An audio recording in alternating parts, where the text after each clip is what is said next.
海の中にある赤と青き線 hello my प्यारी प्यारी family. आपको ये स्टोरी बहुत ज़्यादा पसंद आ रही है, इसलिए आप लोगों का बहुत ज़्यादा शुक्रिया अदा। आप इस स्टोरी पर जितना प्यार दिखा रहे हो उतना ही आप मेरी हर स्टोरी पर दिखाओ, बस यही आपसे होप रखती हूँ मैं। तो चलो शुरुआत करते हैं। हमने देखा था कि सिवलन रेस्टोरेंट के बाहर बैठा हुआ था और वहाँ पर आता है एक मोटा बद्दा आदमी जो कि जाहिर करता है कि वो आज रात के लिए सिवलन के साथ सोना चाहता है। सोने का मतलब आप समझ सकते हो, इंटीमेट होना चाहता है। सिवलन बोलता है अरे पर आप तो, उसके बाद वो कुछ नहीं बोल पाता है। वो सोचता है ये आदमी के पास से अच्छी स्मेल आ रही है और वो भी ऐसी लग रही है कि कॉस्टली होगी।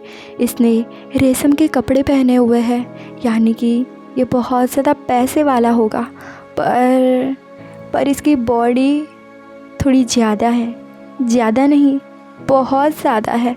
पर एक बात समझ सकते हो आप कि प्रोस्टिट्यूट के धंधे में क्या होता है, जितने कस्टमर आप ज़्यादा अट्रैक्ट कर पाओ अपनी बॉडी से, अपने रूप से, तो आपकी अहमियत उस जगह पर ज़्यादा हो जाती है। आपकी बॉडी और ज़्यादा पैसों में बिकी जाती है, सेल ज़्यादा पैसों में होती है।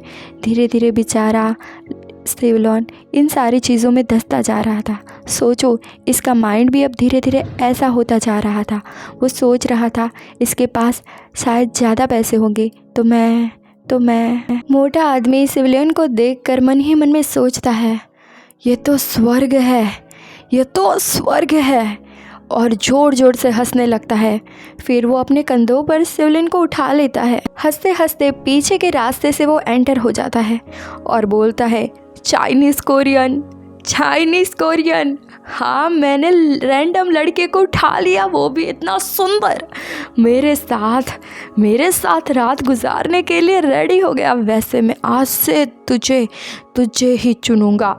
आज से तू सोच ले तुझे क्या चाहिए, महल, बंगला, गाड़ी, पैसा क्या चाहिए तुझे, तू बता दे, मैं तुझ पर सब कुछ न्यौछावर कर दूंगा। मुझे आज रात तेरे साथ अपनी रात को स्वर्ग बनाना। सीन शिफ्ट होता है और सीधे ही हमें उस रेस्टोरेंट का एक कमरा दिखाया जाता है। यानी कि सिवलन रेडी हो गया था इस मोटे आदमी के साथ अपनी रात गुजारने के लिए, अपनी बॉडी को सेल करने के लिए। मन ही मन में सोचे जा रहा था कोई बात नहीं, मुझे पैसे तो मिलेंगे, मेरा नाम इस जगह पर बन तो जाएगा, सब लोग मुझे ये समझेंगे कि मैं कस्टमर को खुश करने में थोड़ा समझदार हूँ। फिर यहाँ पर वो मोटा आदमी अपने कपड़े उतारने लगता है और वो बोलता है हे, यहाँ पर बैठकर क्या कर रहे हो, चलो आओ मेरे कपड़े उतारो तुम। फिर वो मोटा आदमी सिवलन को कमर से पकड़ लेता है और अपने पास लाकर उसको बोलता है अरे यार, तुम्हारी बॉडी तो सच में, तुम तो बहुत ज़्यादा अश्लील दिखते हो मुझे, चलो कुछ करके दिखाओ, मुझे कुछ करके दिखाओ, मेरे पैसे को कैसे चुकता करोगे तुम, ये तुझ पर है। सिवलन बोलता है अरे बाप रे, ये तो समझ में नहीं आ रहा है, क्या करूं मैं। उसको तो फीलिंग भी नहीं आ रही थी, पर वो क्या करे, अब कस्टमर है तो उसको खुश तो करना पड़ता। सिवलिन वो आदमी से बोलता है आप क्या कह रहे हो कि मैं जो मैंने पहना है वो उतारूं, आपने तो खुद ही अपने कपड़े। फिर इन दोनों के इंटीमेट होने की शुरुआत होती है। बेचारा सिवलन तो खुद को बस सिकुड़ कर रखता है। वो बस यही चाहता है कि ये कुछ भी कर ले मेरे साथ, बस मुझ पर और ज़्यादा हावी ना हो। और वो आदमी तो मन ही मन में सोचे जा रहा था कितनी सॉफ्ट स्किन, वाह, कितनी प्यारी स्किन है इसकी, तो इसकी स्किन तो बहुत लाजवाब है, मक्खन जैसी, सच में आज तो मेरा भाग्य खुल गया। और सिवलन मन में सोचे जा रहा था प्रत्येक नाम राजधानी का भाग्य है। फिर यहाँ पर वो मोटा आदमी सिवलन के नीचे की तरफ जाता है, वहाँ की स्मेल लेते हुए मन में सोचता है वाह, ये मांस तो सच में मीठा लगता है, एक बार इसको टेस्ट तो करना पड़ेगा मुझे। ये देखते ही सिवलन की आंखें बड़ी बड़ी हो जाती है। वो सोचता है नहीं, ऐसा ना करे, वो तो बहुत बढ़िया होगा, प्लीज़ वहाँ पर मत छूना, वहाँ पर मत छूना, वहाँ पर किस मत करिए, मत करिए, मुझे बहुत गंदा फील होगा। फिर ये मोटा आदमी शैतानी हंसी हंसता है, स्माइल पास करते हुए सिवलोन को बोलता है, वैसे ये बाहर इतना अच्छा दिखता है और स्मेल देता है, तो अंदर से तो ये और ज़्यादा सुंदर होगा, राइट ना? It look too delicious. सच में एक बार तो मुझे टेस्ट करना पड़ेगा। फिर वो मोटा आदमी बोलता है सिवलोन को, वैसे मैं अपनी बॉडी की वजह से खड़ा नहीं हो पा रहा हूँ, पर मैं इसे ओपन तो करना चाहता हूँ, तो एक काम करता हूँ, मैं अपने हाथों की मदद से ये करता हूँ। जैसे ही वो मोटा आदमी सिवलोन की वो जगह को यानी कि प्राइवेट पार्ट को देखता है, उसके मुंह में तो पानी आ जाता है। वो बोलता है, मैं तो इसे खाना चाहता हूँ, सच में वहाँ पे मैं टालना चाहता हूँ, सच में बहुत मज़ा आने वाला है आज तो। वो पागलों की तरह उस जगह को देखने लगता है। फिर ये मोटा आदमी सिवलोन के साथ इंटीमेट होने लगता है। अभी तो बहुत देरी भी नहीं हुई थी कि अचानक से वो आदमी रुक जाता है। वो आदमी रुक जाता है और उसका वज़न थोड़ा कम लगने लगता है। तब सिवलोन मन में सोचता है, ऑल ऑफ सडन ये क्या हो गया, ये क्यों रुक गया? फिर ये आदमी अपना पूरा वेट सिवलोन पे डाल देता है, मानो वे बेहोश हो गया हो। सिवलोन बोलता है, अरे क्या हुआ अचानक? अरे बाप रे, इसका वेट तो बहुत ज़्यादा है, बहुत ज़्यादा है। तो यहाँ पे हमें पता चलता है कि किसी आदमी ने इस मोटे आदमी के पीछे सर में गोली मार दी थी। ये देखते ही सिवलोन तो शॉक हो जाता है। गन में से जो गोली निकली थी और वहाँ से जो स्मेल आई वो बहुत ही ज़्यादा ख़राब थी, बहुत ज़्यादा बैड स्मेल थी। सिवलोन मन में सोचता है, ये कौन है और ये बैड स्मेल किसकी आ रही है? हमें वो ही आदमी दिखाया जाता है जिसने इस मोटे आदमी पर गोली चलाई थी। मोटा आदमी जैसे ही पीछे मुड़कर देखने की कोशिश करता है, फिर से ये आदमी अपनी गोली चला देता है बंदूक में से, जिससे वो मोटा आदमी यहीं के यहीं ढेर हो जाता है। पर हमें ये बंदूक चलाने वाले लड़के का फेस नहीं दिखाया जाता। फिर ये गोली चलाने वाला आदमी सिवलोन के आंखों में आंसू देखता है, बोलता है, रोया मत करो, अच्छी आंखें हैं तुम्हारी। और रो रो कर सिवलोन बोल रहा था, मदद करो मेरी, मदद करो, प्लीज़ हेल्प मी। सिवलोन को इससे भी ज़्यादा डर लग रहा था और ये भी डर लग रहा था कहीं यहाँ रह गया, कस्टमर को गोली लग गई, यानी कि सारा ब्लेम मुझ पर आ जाएगा, तो ये कस्टमर का मालिक मुझे मार डालेगा अगर मैं यहाँ रहा तो।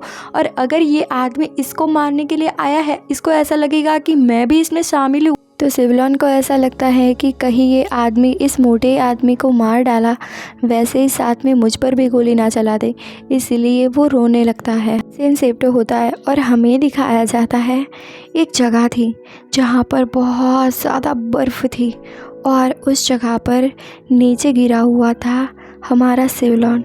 उसका मुंह बंधा हुआ था और उसको जब होश आता है तब उसको समझ में आता है कि उसकी बॉडी को पूरी तरीके से बांधा गया है, पर वो रस्सियाँ इतनी भी ज़्यादा टाइट नहीं थी कि वो खुद से खोल ना पाए। जब ये पट्टियाँ खोल रहा था तब सिवलोन मन में सोचता है, मेरी पूरी बॉडी बंधी हुई है, पर इसे मैं खोल पा रहा हूँ पूरी तरीके से, मेरी पट्टियों से बंधी हुई बॉडी, पर फिर भी मैं खोल पा रहा हूँ, यानी कि इतनी जल्दी मुझे किसी ने यहाँ पर रख दिया और मेरी बॉडी को बांध दिया। ये सब तो बहुत जल्दी हुआ, पर कौन मुझे यहाँ पर लाया? और ये मेरे कान पर क्या है? मेरे कान पर कुछ लटका हुआ है, तो वो उसे निकाल कर देखने लगता है। फिर वो मन ही मन में सोचता है, ये तो किसी ने मेरी फिरौती चुका दी है।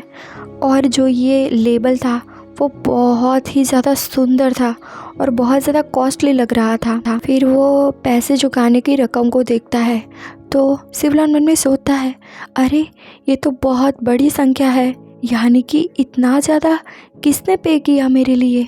कौन हो सकता है वो? फिर सिवलोन की नज़र जाती है वहाँ पर रखे हुए एक गेट से जहाँ कुछ लटका हुआ था।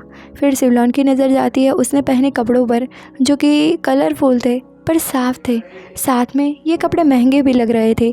वो सोचता है, जो मुझे यहाँ पर लेकर आया है उसने शायद मेरे कपड़े भी बदल दिए। फिर चलकर आता है सिवलोन इस गेट के पास जहाँ पर बहुत सारे जूते लगाए हुए थे और वहाँ पर लिखा हुआ था तुम्हारा स्वामी क्या यहाँ पर रहता है? और वो जो जूते लगाए थे उसके ऊपर एक लेबल भी लिखा हुआ है, सपनों में सपना जीना, ड्रीम में ड्रीम जीना। और गाइस ये याद रखना, जो ये जूते लटकाए गए हैं इसका भी एक लॉजिक है जो आपको आगे पता चलेगा। सिवलॉन इसको देखे जा रहा था। उसको लगता है मुझे नहीं पता है कि मैं कहाँ पर आया हूँ और ये क्या लिखा हुआ है, सपनों में सपना जीना। इसका मतलब क्या होता है? वहाँ पर ब्लैक आई है, इसका मतलब भी क्या हुआ? मुझे पता है कि ये कोरियन में लिखा हुआ है पर मैं ठीक से समझ में नहीं पा रहा हूँ कि ये क्या लिखा हुआ है। क्या यहाँ पर ये सारे जूते रखे हुए हैं, इसका मतलब बाकी क्या है? मुझे भी क्या जूते उतारने पड़ेंगे? तो वो अपने जूते उतार देता है, वहाँ एक जगह पर रखता है, गेट के ऊपर खड़ा होता है। उसके बाद वो अपना पहला कदम आगे बढ़ाने के लिए सोचता है कि क्या करूँ, जाओ कि ना जाओ, जाओ कि ना जाओ। फिर वो आगे बढ़ने लगता है और सोचता है चलो चेक तो करता हूँ। गाइस इसने जो अपने अंदर सॉक्स पहना हुआ है उसकी नोक को भी याद रखना। आगे जैसे ही बढ़ रहा था सिवलॉन, उसे अजब सा कुछ एहसास हो रहा था। बहुत सुंदर जगह थी ये, बहुत सुंदर जगह थी। साथ में आसमान में हवाई जहाज़ उड़ रहा था। यानी कि जो भी यहाँ पर रहता होगा, जो भी इस गेट के अंदर जो दुनिया है उसमें रहता होगा, वो सच में सपना जीता होगा, सपनों की दुनिया में जीता होगा। हवाई जहाज़ जिस ओर बढ़ रहा था, सिवलॉन भी उस जगह पर जाता है। बहुत ज़्यादा सुंदर थी ये जगह, मानो एक राजमहल था यहाँ पर। इट्स लाइक अ ड्रीम, सपना था ये, सपना। तभी सिवलॉन के कानों में कुछ धुन सुनाई देती है। वो सोचता है ये क्या है भला?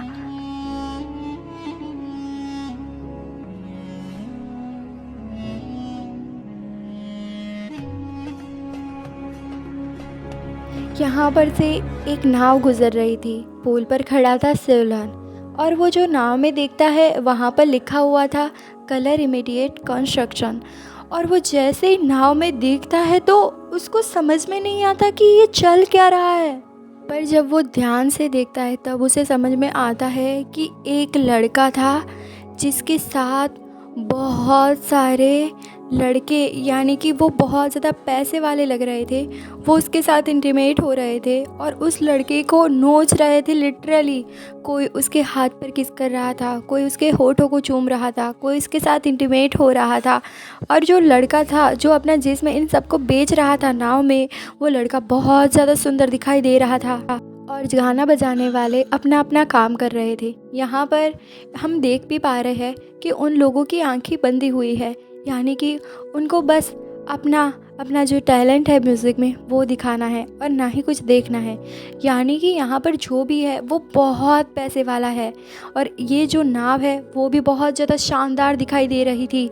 जहाँ देखो वहाँ सोने जवाहरात से टंगा हुआ सब कुछ था, सोने जवाहरात की बैठक। और जो लड़का अपना जिस्म बेच रहा था इस नाव में, वो सुंदर तो था ही, साथ में उसके शरीर पर काफ़ी सारे सोना जवाहरात के आभूषण लगे हुए थे। और वो लड़का कुछ बोल भी नहीं रहा था। हाँ, उसके मुंह पर दिखाई दे रहा था कि उसको प्रॉब्लम हो रही है वो सब करने में, पर ये उसका एक पेशा था। उसे यहाँ पर ये सब करने के लिए लाया गया था। और काफ़ी सारे रॉयल लोग जो कि बड़े घराने से बिलोंग करते थे, ऐसा लग रहा था कोई 50 साल का है तो कोई 30 साल का है। ये जगह जितनी सुंदर और शानदार थी, साथ में उसकी नाव भी उतनी ही ज़्यादा सुंदर और शानदार थी। पर साथ में इसके अंदर जो कुछ हो रहा था वो बहुत ज़्यादा खौफनाक था। सिवलॉन देख रहा था कि नाव बहुत ज़्यादा तेज़ी से आगे बढ़ रही थी और ठंडी ठंडी हवा उसे छू रही थी। वो मन में सोचता है ये क्या है और यहाँ पर क्या हो रहा है। वो कुछ समझ नहीं आ रहा था उसे, पर वो एक चीज़ देखता है। उसको दिखाई देती है फीट, यानी कि उसको वो ही लड़के का जो लड़का इस नाव में अपने आप को बेच रहा था, उसकी फीट दिखाई देती है, उसका पैर दिखाई देता है और उसके पैर पर बंधा हुआ वो जड़ दिखाई देता है। गाइस, मैंने आपको पहले भी समझाया है कि जड़ का मतलब क्या है। जड़ के लिए यानी कि जो ये पैर में पट्टी बंधी हुई है वो बहुत ज़्यादा मूल्यवान मानी जाती है। इसका कारण ये है कि जड़ जो भी खोलेगा उसके हाथों में वो लड़का आएगा, यानी कि जो सबसे ऊंची कीमत लगाएगा उसको ही जड़ को खोलने की अनुमति मिलेगी और वो लड़का उसके हाथों में सौंपा जाएगा। तो यहाँ पर ये फीट पर बंदा जड़ देखता है तो मन ही मन में सिवलोन सोचता है ये तो हाई क्वालिटी का जड़ है, ये तो बहुत महंगा है, मतलब ये जगह सच में बहुत ज़्यादा महंगी है। सिवलोन वो लड़के के सामने देखे जा रहा था और जैसे ही उसकी और वो लड़के की आई कांटेक्ट होती है वो मन में सोचता है ये लड़का मेरे सामने क्यों देखे जा रहा है, ये तो मुझे ही देखे जा रहा है। फिर वो लड़का कुछ अपने इशारे में कुछ कहता है तो मन ही मन में सिवलोन सोचता है ये मुझे क्या कह रहा है, ये मुझे कुछ कहना चाहता है। पर वो बेचारा लड़का कुछ कह पाए उसके पहले ही वो सारे आदमी उस बेचारे लड़के पर टूट पड़ते हैं और उसे ऐसी जगह पर छूते हैं, प्रेस करते हैं कि वो लड़का अपना ध्यान भटका जाता है और वो कुछ बोल नहीं पाता। वो इशारों में भी सिवलोन को समझा नहीं पाता जो वो कहना चाहता था। तो ये सारी चीज़ें सिवलोन देख रहा था कि इस लड़के पर इतना ज़्यादा अत्याचार क्यों हो रहा है। पर एक चीज़ थी, इस लड़के की जो फीलिंग थी, उसका जो दर्द था ना, वो इस जगह के म्यूज़िक में दब रहा था। मानो म्यूज़िक भी यहाँ पर इसलिए लगाया गया हो जिससे कि पता ना चले कि यहाँ पर क्या हो रहा है। ये दुनिया बाहर की दुनिया से तो बहुत ज़्यादा अलग थी और रेड लाइट एरिया से तो कहीं ज़्यादा शानदार, खूबसूरत और पैसे वाले लोगों की ये दुनिया सच में खूबसूरत थी, साथ में खौफनाक थी। पर जैसे ही ब्रिज के नीचे से नाव गुजरती है वो लड़का अपनी बात सिवलोन तक पहुंचा देता है। वो बोलता है go back, please go back. सिवलोन मन में सोचता है वो क्या बोल रहा है, मुझे कह रहा है मैं वापस चला जाऊँ, मुझे कह रहा है कि मैं वापस चला जाऊँ, पर क्यों? थोड़ी देर के बाद सिवलोन के मन में लाइट चलती है। उसे याद आता है कि मेरे फिट में भी जड़ बंधा हुआ है, यानी कि वो लड़के के साथ जो हो रहा है कहीं वो मेरे साथ तो नहीं। तो दोस्तों, ये एपिसोड तो यहाँ पर ख़त्म होता है, पर नेक्स्ट एपिसोड में हमें दिखाया जाता है कि कहीं ऐसा तो नहीं हुआ ना कि बेचारा सिवलोन बचने के चक्कर में कहीं ऐसी जगह पर आ गया है जो रेड लाइट एरिया से भी ज़्यादा खौफनाक और बदतर है। देखते हैं आगे।